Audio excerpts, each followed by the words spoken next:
তো বন্ধুরা, welcome to my new blog. তো আমি বর্তমানে চলে এসেছি সেই সুন্দর একটি জনপ্রিয় মন্দির, কলকাতা মা শ্যামসুন্দরী কালী মন্দির। তো আমি এখন মন্দিরের সামনেই দাঁড়িয়েছি, দেখতে পাচ্ছেন মন্দিরের সামনে কত লাইন, অনেক ভক্তরা ভিড় জমিয়েছেন। তো আমি এখন বর্তমানে দাঁড়িয়ে আছি এখানে এবং তারপরে যাব প্রসাদের জন্য। তো চলুন দোকানে যাওয়া যাক।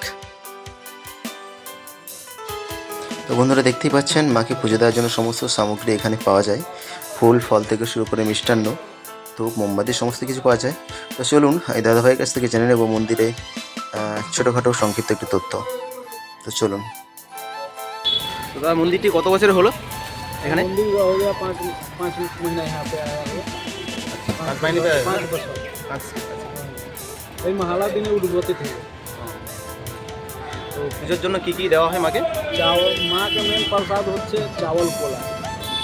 चावल कोला उसका बाद जो आपको जो इच्छा करे वो दे सकते। ये नहीं कि माँ हमको बोले ये दो कुछ नहीं। जो आपको इच्छा है खाली हाथ भी जा सकते हैं, ऐसा भी जा सकते हैं। कोई चॉकलेट देना, चॉकलेट कैडबरी अपना इच्छा, माँ तो बच्चा अपना जा इच्छा करे वो दे। ये नहीं कोई डिमांड नहीं कि हाँ ये दो कोई डिमांड नहीं। আচ্ছা, মা মুকুন্দপুরে ছিল না কিছুদিন আগে? हाँ मुकुंदपुर ফার্স্ট গিয়েছিলাম ওখানে। हाँ मुकुंदपुर से एखाने এখানে আমি লোকেশন থেকে হাওড়া থেকে এলাম, ডাইরেক্ট হেঁটে হেঁটে এসেছি। हाँ हमरा ज़्यादा दूर नहीं 5-10 मिनट लगे। হাওড়া থেকে প্রায় 30 মিনিটের মতো লাগছে হেঁটে। हेंटे बसे आसबे 10 से 15 मिनट में।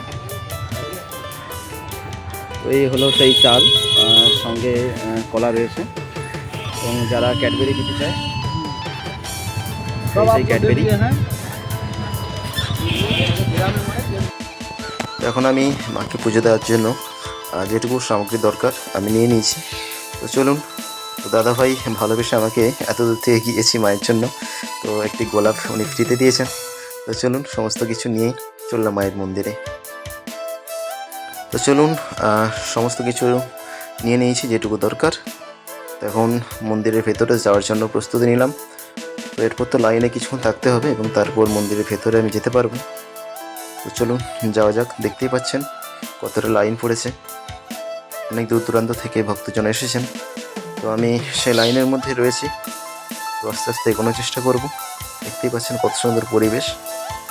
তো কয়েকদিন আগে মুকুন্দপুরে ছিল এই মায়ের মন্দির, তো মাস কয়েকের মধ্যেই এখানে ট্রান্সফার হয়েছে কলকাতা, উত্তর কলকাতা বৈঠকখানা।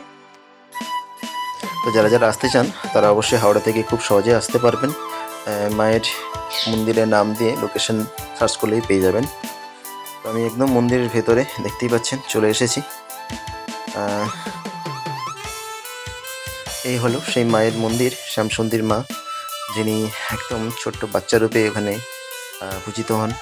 সেই মায়ের মন্দিরের সম্মুখে দাঁড়িয়েছি আমি। তো এখানে অনেকটা লাইন আছে।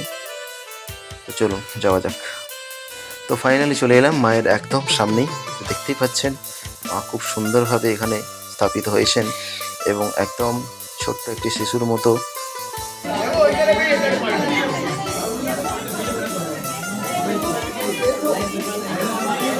তো এই হলো সেই মা শ্যামসুন্দরী কালী মন্দির।